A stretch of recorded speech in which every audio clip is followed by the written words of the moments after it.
strengthening of the microeconomic framework. They unveiled a more responsible fiscal policy.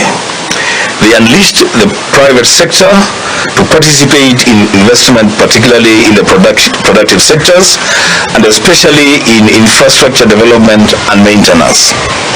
To improve equity and reduce poverty, NAC unveiled a program focused on universal free primary education, improved access to basic health, expanded productive capacity in agriculture, and the development of the then overlooked arid and semi-arid areas of the country.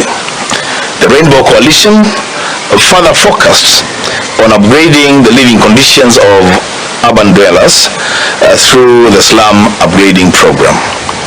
To enhance governance, Rainbow embarked on far-reaching reform of the judiciary, a strengthening of the rule of law and security, improvement in the prisons, police, and implementing reforms in public administration. The Rainbow Coalition shared with the country and the international community a well-spelled out plan to ensure its program could be funded in a sustainable manner. At some stage, the economic recovery strategy investment activities were revised and reprioritized, and the implementation costs brought down from Kenya shillings 706 billion as originally indicated to Kenya shillings 340 billion. The program that Rainbow presented to the country spelled out priority programs, identified key activities within each program, provided budgetary estimates and financing gaps within the overall resource envelope, laid out the implementation timetable, and committed to a set of monitorable targets. A prioritization workshop was held where all the activities in the logical framework of the program were prioritized in line with the sector objectives. The Rapid Result Initiative was launched. It is these sets of government organization that quickly made Kenyans be polled as the most optimistic people in the world upon the arrival of the NAC administration. Within the first 3 months, NAC's promise of free national primary education had taken off. Prison reforms had taken off. Anti-corruption measures were in place. Reforms to the judiciary were in place. A code of ethics for public service was in place. By the end of 2003, an economy that was growing at less than 1% had picked up to 1.3%. By 2004, the economy grew by about 4.3%, then shot up to 5.8% in 2005. I'll let my colleague continue from there.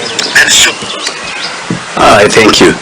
Without much coercion and drama, the Kenya Revenue Authority began to report a significant increase in tax collection. A prolonged era of low interest rates followed, allowing Kenyans to get bank loans and change their lives.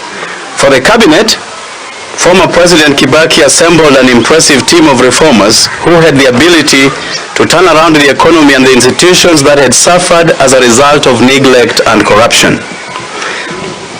Let's end the history there and turn to the present situation.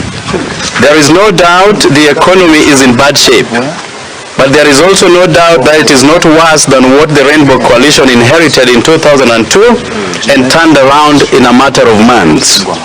Today, months after Kenya Kwanza came to power, day in, day out, we are bombarded how badly things were when the Kenya Kwanza regime took over.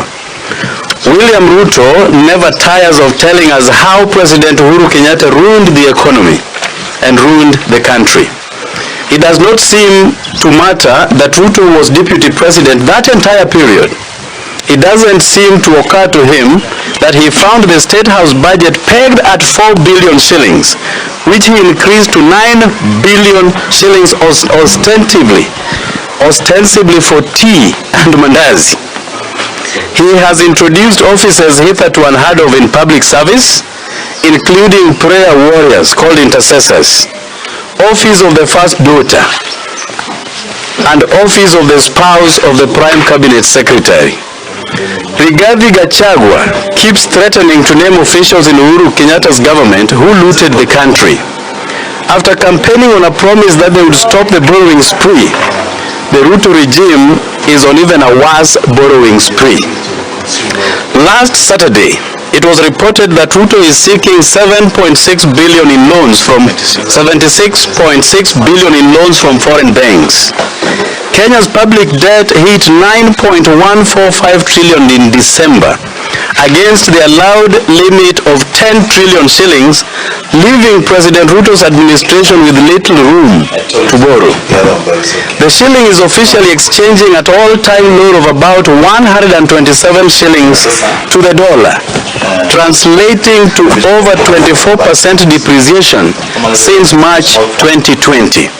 But many banks and foreign exchange bureaus are quoting as high as 137 shillings as the dollar becomes scarce. We do not pay cabinet secretaries or principal secretaries to tell us how bad things are. Kenyans know that already. We do not pay government to tell us where and how things went wrong and who is responsible. We do not pay this administration to supply us with morticians, deniers, and revisionists, which is what we seem to have every day. Honorable Lord, in January.